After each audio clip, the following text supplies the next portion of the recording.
नमस्कार दोस्तों, स्वागत है आप सभी का एक बार फिर से हमारे YouTube चैनल पर। दोस्तों कैसे हैं आप सब? मैं आशा करती हूँ कि आप सब बहुत अच्छे होंगे। दोस्तों आज के वीडियो को शुरू करने से पहले आपसे रिक्वेस्ट है कि वीडियो को लाइक करें, अपने दोस्तों मित्रों के साथ शेयर करें और अगर आप चैनल पर पहली बार आए हैं तो चैनल को सब्सक्राइब करके बेल आइकन को प्रेस कर लें ताकि हमारी आने वाली हर वीडियो की अपडेट आपको समय समय पर मिलती रहे। दोस्तों इस दुनिया में जब भी प्रेम की मिसाल दी जाती है तो उसमें सबसे पहला नाम भगवान श्री कृष्ण और राधा जी का आता है। धार्मिक ग्रंथों के मुताबिक श्री कृष्ण को अपार प्रेम का प्रतीक माना जाता है और पुराणों के अनुसार ऐसा बताया जाता है कि श्री कृष्ण की 16,108 रानियां थी, जिनमें से रुक्मणी और सत्यभामा उनकी सबसे मनपसंद रानियां थी। इसके अलावा यह भी बताया जाता है कि श्री कृष्ण अपने बचपन में गोपियों के साथ गोकुल में रास लीला किया करते थे, जिनकी कहानियां आज भी सबसे ज्यादा मशहूर है। लेकिन दोस्तों क्या आपको यह पता है कि सबको प्रेम सिखाने वाले श्री कृष्ण का नाम आज भी केवल और केवल राधा जी के साथ ही क्यों लिखा जाता है? आपने जब भी श्री कृष्ण के भक्तों को देखा होगा तो गौर किया होगा कि वह हमेशा ही राधे श्याम नाम का ही जाप करते हैं। इस दुनिया में जब भी श्री कृष्ण और राधा जी के प्रेम का कहीं जिक्र किया जाता है तो सभी के मन में अक्सर यह सवाल उठता है कि जब आखिर श्री कृष्ण और राधा जी के बीच इतना अधिक प्रेम था तो इन दोनों ने आपस में विवाह क्यों नहीं किया? तो दोस्तों अगर आप भी जानना चाहते हैं कि श्री कृष्ण और राधा जी का विवाह किन कारणों से नहीं हो पाया तो इस वीडियो को अंत तक जरूर देखें। हम उन सभी रहस्यों को बताएंगे जिस कारण कृष्ण और राधा सिर्फ प्रेम के धागों से ही बंध रह गए। दोस्तों पद्म पुराण के अनुसार ऐसा बताया जाता है कि राधा जी वृषभानु नाम के ग्वाले की बेटी थी और उनका जन्म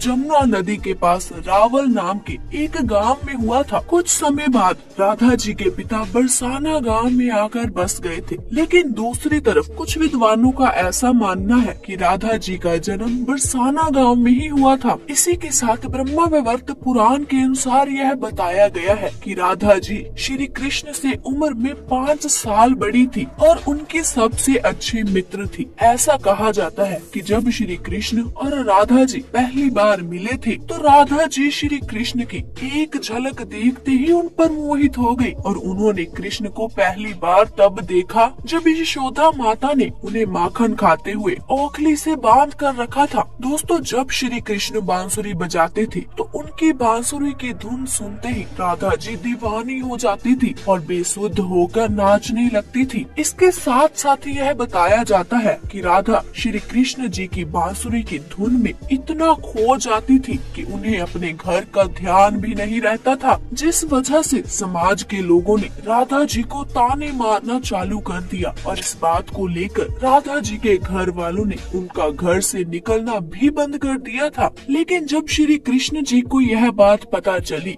कि राधा जी के घर वालों ने उनका घर से निकलना तक बंद कर दिया है तो उन्होंने यह बात माता यशोदा को बताई और वह राधा जी से विवाह करने की जिद करने लगे। लेकिन लाख कोशिश करने के बावजूद भी श्री कृष्ण माता यशोदा को नहीं मना पाए और माता यशोदा ने श्री कृष्ण को यह कहकर टाल दिया कि एक तरफ तो राधा जी उनसे उम्र में 5 साल बड़ी है और दूसरी तरफ उनका विवाह भी पहले से तय हो चुका है। यशोदा माता जब यह बात नंद महाराज जी को बताई, उन्होंने भी श्री कृष्ण को बहुत समझाया और राधा जी से विवाह ना करने की सलाह दी। लेकिन इतना समझाने के बावजूद भी जब श्री कृष्ण राधा जी से विवाह करने की जिद नहीं छोड़ रहे थे तब नंद महाराज श्री कृष्ण को ऋषि गर्ग के पास ले गए। जब श्री कृष्ण ऋषि गर्ग के पास गए तो ऋषि गर्ग ने श्री कृष्ण को बताया कि उनके असली माता पिता देवकी और वसुदेव हैं, जिनको उनके मामा कंस ने बंदी बना रखा है। कुछ समय बाद श्री कृष्ण जब और बड़े हुए तो उन्हें कंस के बुलाने पर वृंदावन छोड़कर जाना पड़ा। कहा जाता है कि जब श्री कृष्ण वृंदावन छोड़कर मथुरा जा रहे थे तो वह चुपके से राधा जी के घर उनसे मिलने पहुँचे थे और उनसे बिना कुछ कहे ही उनको अपनी बांसुरी तोहफे में दे दी थी। इसके कुछ समय बाद ही श्री कृष्ण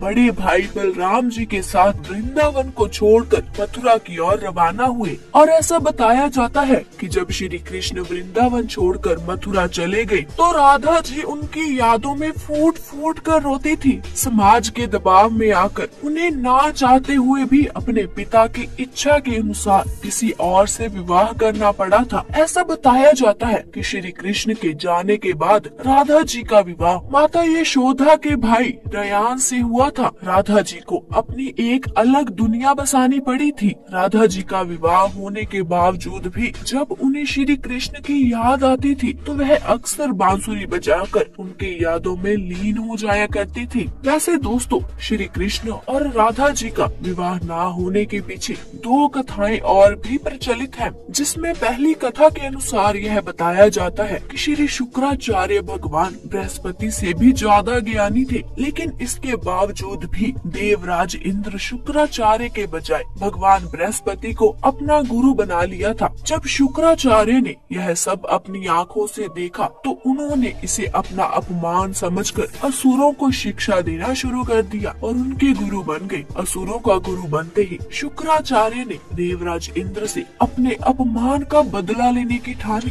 लेकिन उनके सामने यह समस्या खड़ी थी कि देवताओं को अमरता का वरदान मिला हुआ था, लेकिन राक्षसों को ऐसा कोई वरदान प्राप्त नहीं था। इसी वजह से राक्षस कभी भी देवता से नहीं जीत पाते थे। इस समस्या को सुलझाने के लिए असुर गुरु शुक्राचार्य ने भगवान शिव की घोर तपस्या की और उन्हें प्रसन्न किया। इसी के साथ साथ शुक्राचार्य ने भगवान शिव को अपना गुरु मान लिया। भगवान शिव को अपना गुरु बनाते ही शुक्राचार्य ने उनसे मृत संजीवनी वरदान पाने की सोची। दोस्तों, आपको बता दें कि संजीवनी वरदान एक ऐसा वरदान है जिससे किसी भी मरे हुए इंसान को वापस जिंदा किया जा सकता है। मृत संजीवनी वरदान के लिए जब शुक्राचार्य भगवान शिव की तपस्या करने जा रहे थे तो उन्होंने सभी राक्षसों को अपने माता पिता ऋषि भृगु और ख्याति माता की कुटिया में रहने के लिए कहा, ताकि उनके होते हुए कोई भी देवता राक्षसों को नुकसान ना पहुंचा सके। जब देवराज इंद्र को यह बात पता चली तो उन्होंने इस कुटिया पर हमला कर दिया। हमला होते ही ख्याति माता ने अपनी शक्तियों से एक ऐसा कवच बनाया जिससे कि कोई भी देवता किसी राक्षस को नुकसान ना पहुंचा सके, और इसी तरह से सभी देवता राक्षसों से हारने लगे। यह सब देखते हुए भगवान विष्णु ने देवताओं की मदद करने के लिए अपने सुदर्शन चक्र से ख्याति माता का सिर धड़ से अलग कर दिया। हालांकि ऋषि भृगु ने अपनी पत्नी ख्याति को कामधेनु गाय की मदद से वापस जिंदा तो कर लिया, लेकिन इसके साथ साथ उन्होंने भगवान विष्णु को यह श्राप दिया कि उन्हें इस धरती पर जन्म लेकर पत्नी वियोग सहना पड़ेगा। और दोस्तों, बताया जाता है कि ऋषि भृगु के द्वारा दिए गए इस श्राप की वजह से श्री कृष्ण जी का विवाह राधा जी से नहीं हो पाया था। ऐसा इसीलिए क्योंकि भगवान विष्णु ने ही श्री कृष्ण के अवतार में इस धरती पर जन्म लिया था। अब दोस्तों, श्री कृष्ण और राधा जी का विवाह ना हो पाने के पीछे एक और भी कथा काफी ज्यादा प्रचलित है, जिसके मुताबिक बताया जाता है कि एक बार देव ऋषि नारद को यह घमंड हो गया था कि खुद कामदेव भी उनकी तपस्या और ब्रह्मचर्य को नहीं तोड़ सकते। यह सब देखते हुए भगवान विष्णु ने सोचा कि क्यों न देव ऋषि नारद का यह घमंड तोड़ा जाए। जब देव ऋषि नारद एक बार रास्ते में कहीं जा रहे थे तो उन्हें एक बहुत ही सुंदर नगर दिखाई दिया, जहाँ माता लक्ष्मी के स्वयंवर का आयोजन किया जा रहा था। तब नारद मुनि उस नगर में गए और वह माता लक्ष्मी जी की एक झलक देखते ही उन पर मोहित हो गए। लक्ष्मी जी के रूप और सुंदरता को देखकर देव ऋषि नारद का ब्रह्मचर्य तो भंग हो ही चुका था, इसीलिए उन्होंने सोचा कि क्यों न इस स्वयंवर में भाग लिया जाए। लेकिन इससे पहले देव ऋषि नारद भगवान विष्णु के पास गए और उनसे कहा कि आप अपना सुंदर रूप मुझे दे दीजिए और मुझे हरि बना दीजिए। दोस्तों, आपको बता दे कि हरि का एक और अर्थ वानर होता है, लेकिन देव ऋषि यह बात नहीं जानते थे और भगवान विष्णु ने एक वानर रूप दे दिया।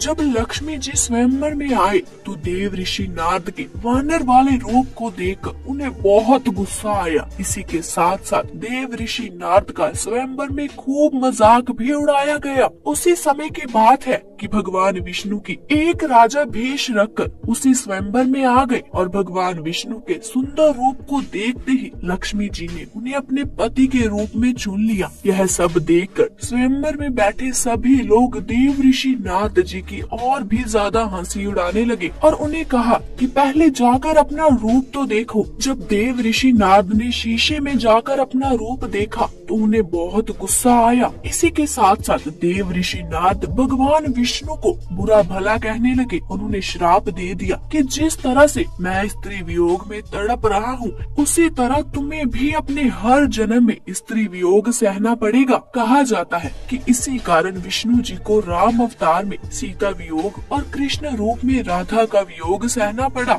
लेकिन इसके कुछ समय बाद नारद मुनि को अपनी गलतियों का एहसास हुआ और उन्होंने भगवान विष्णु से इस बात के लिए क्षमा मांगी। जिसके बाद भगवान विष्णु ने नारद मुनि को क्षमा करते हुए बताया कि यह सब तो उनकी माया थी। वैसे दोस्तों कमेंट करके बताइए कि आपको क्या लगता है इनमें से किस श्राप के कारण श्री कृष्ण और राधा जी का विवाह नहीं हो पाया। दोस्तों आज की इस वीडियो में बस इतना ही। आपको ये वीडियो कैसी लगी आप हमें कमेंट सेक्शन में आके अवश्य बताइए। साथ ही साथ चैनल को सब्सक्राइब करके बेल आइकन को अवश्य प्रेस कर ले ताकि हमारी आने वाली हर वीडियो की अपडेट और नोटिफिकेशन आपको समय समय पर मिलती रहे। दोस्तों मिलेंगे फिर एक नई वीडियो के साथ। वीडियो के साथ अंत तक बने रहने के लिए आपका बहुत बहुत शुक्रिया।